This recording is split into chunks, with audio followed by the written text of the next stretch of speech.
I think of health and performance, so mental health, physical health, and performance along, fundamentals. You talk about these all the time. I think the 5 pillars, if you will, are sunlight, if I may, getting light in your eyes. Yeah. Avoiding too frequent bright light exposure in your eyes at night, unless you're doing something you really enjoy. Okay, so you're doing comedy. You're out past 10 p.m., right? You're not going to wear sunglasses or something necessarily.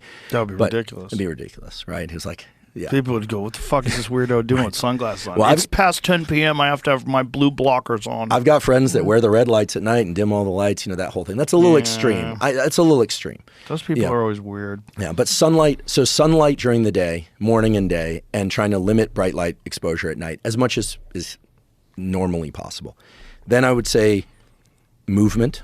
So you got to move, cardiovascular and resistance training. That's one of the beautiful things I think that's happened in the last couple of decades is that it's, resistance training is no longer just considered the thing that football players and bodybuilders do. Right. Everyone, old, young, female, male. Women no longer, I hope, are concerned about getting quote unquote too big from weightlifting or something or turning into a bodybuilder. I think that's kind of gone away. I like to think that's gone away. Most women realize that the only reason why women do get too big is they take exogenous hormones. Yeah. They're taking steroids. Yeah, you throw a bunch of Anavar in there, you get the square jaw. And, that's what they want to abs. avoid. Yeah.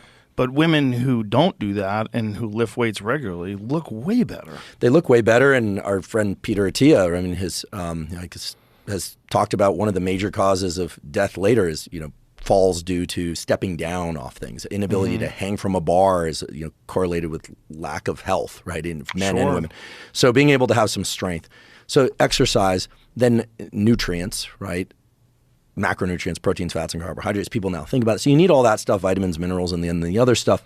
And then I think in addition to that, sleep, right? I think Matt Walker deserves a tremendous debt of gratitude from everybody because 10 years ago, everyone was like, I'll sleep when I'm dead. Now we know you're probably not going to dissolve into a puddle of your own tears from a couple of bad nights' sleep every once in a while, but sleep makes you mentally, physically better. You perform better.